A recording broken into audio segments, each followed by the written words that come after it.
Baba Ijesha, the day you were sentenced, 0.1 second, the minute your sentence was pronounced, you looked back in the court and you pointed at me.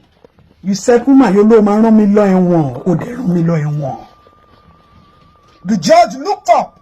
The judge looked at me and I stood up and I walked out.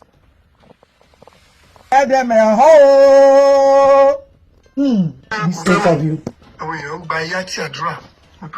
Obviously, I know there is no way you can mention my name because you had a perception about me. And so when I say a lot of things on social media,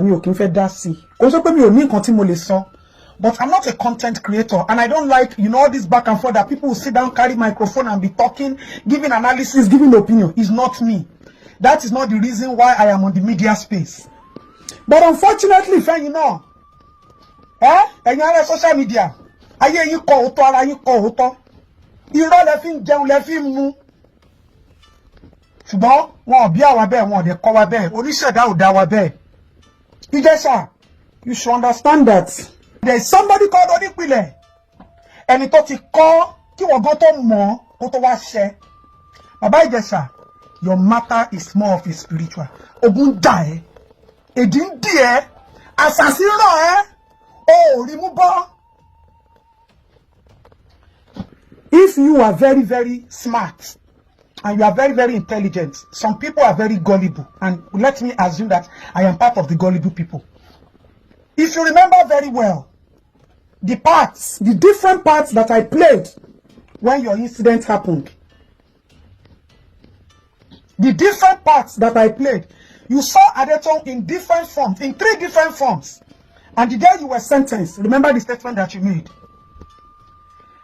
Few weeks, about a week before you came out of prison, do you remember the phone call that you made to some people? And those people said they couldn't do anything unless they contacted me, and they contacted me. Do you remember your first reaction? And do you remember the correction? Now, sorry, I don't argue with people when I say things. Do you remember at the film location? I'm retreating because of what you said. You see, I would not have said anything concerning your coming back. But the fact that you are still disrespecting the integrity and the dignity of a girl child. I always tell people that when there are situations, all of us should learn to come together. Not as individuals, because your interview obviously indicates that you have individual problems with some specific people. But I'm looking into the indebtedness of what your case is all about. Is to the girl child. And we owe every girl child the responsibility to protect them and to dignify them. Mori any location. Me o she movie rely me. Toyin was the first person. Me, you, Baba Rainbow, Brother Shaggy, somewhere in Ajaleki Conservative, what do they call it? I can't remember. Do you remember I saw you? You greeted me and I called you. Money as you say, obìnrin wà lọ́wọ́ ẹ. Money o de ń lọ ẹ̀wọ̀n. Ṣọlá ti pẹ́ mo sọ bẹ́ẹ̀ fún ẹjọ́ náà lọ́hùn. You see, when some of you see people like us, you think that we are mediocres or we are non-entities. But thank God for divine spirituality. You waved it off.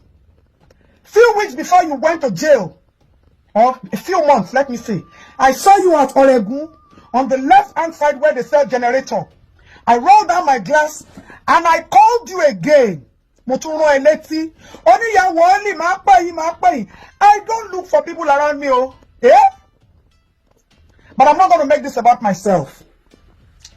Most of the money I do right back. Ijesha. Now you are talking, you are a very good talker, you are a very good mental manipulator. It's very good. That is your own gift. But I have a few questions to ask you. If you were set up to come and act a movie, as a responsible man, who will ever write a script that you should be licking the fingers and the body up until you start touching a minor? What kind of script is that?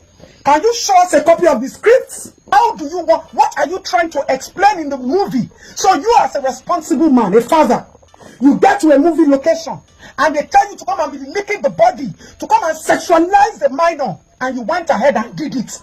Under which cameras? In a studio, in a movie scene, there is a director, there is light, there is a power. What do you call that? A continuity and all of that. Rather, in that location, there was only a CCTV that was set up. One put one bomb. So even if somebody, a minor, had said, so person did this to me, and they brought you because the police wanted proof, and you started to lick the finger. You see, unfortunately, a lot has happened. And I want to, as much as possible, stay away from that. A lot has happened because I don't want to come low to some levels that I had to put myself for the sake of humanity or trying to speak for the girl child. Ijesha, yakori ekpe o. Mo sọ fún ẹ. Mo ládùúrà ẹ gbà, ogun ẹ ò ṣẹ́. You see these interviews you are granting up and down. You better just stop it. Biola, you should take that interview down. I think you should just respect the girl child and take down that video. You can archive it. You have it for future purposes. But not people should go and be viewing it. Because the more they view it, the more money you make. We all have platforms. And we all want to give everybody an opportunity. But Baba, to fight your battles with the people that you're fighting it with, whatever parties are involved. But please, don't you ever say that you did not do this, you did. Even in a movie location, the fact that you touched a minor is a criminal offense. Let us even assume that you were shooting a movie. So plus you, plus the producer, plus all of you, y'all gotta go down for that. So somebody calls you to a movie location and they tell you to be sexually assaulting a minor. And as a responsible, right-thinking person, you picked up that role and you acted it. I remember somebody asked me a very simple question that time when that issue happened. Only Baba Ijesha was dating a princess at that time. That so is not this. I said, listen, Baba Ijesha and princess are adults. So does it mean that if Baba Ijesha marries princess, Baba Ijesha cannot protect princess children? So does that give Baba Ijesha the audacity to touch princess child? Whatever two adults are doing is nobody's business. However you help yourself or you intertwine yourselves is nobody's business. The bottom line is a minor was involved. Baba Ijesha, hey, Mati wo only sọ̀rọ̀. But it's suffering, most suffering. We got to kúrò lẹ́wọ̀n. Ibile, when we added him to the call, you remember what he said? You couldn't say what. What you did to him in human being has ever heard it before. Shebi ọ̀rọ̀ obìnrin náà ni. Ṣùgbọ́n ogun ẹ ò tí ṣe o. Baba Ijesha, èmi dé tó ni mo sọ bẹ́ẹ̀.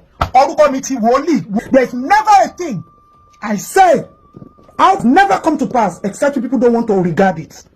Mo sọ fún enjoy money adu money to bá ṣe ń jáde lẹ́wọ̀n ní next week. Money kò tètè face spiritual cleansing, spiritual life where on wa boss on social media, on we do kabakaba, on wa public sentiment. Ṣùgbọ́n ẹkún àdá sun ẹ tó bá kú ìwọ nìkan àti ṣẹ̀dá ẹ ó wà nle.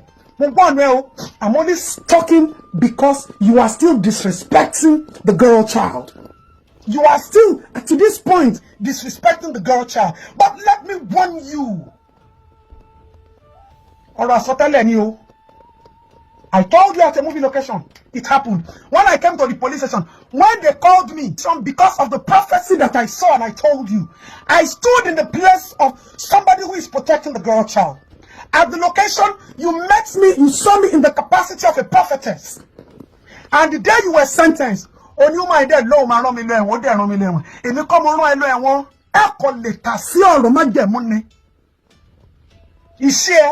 if you had listened to the truth and you went on your knees and you reconciled and you prayed, oh my Maria, oh my Lanuba.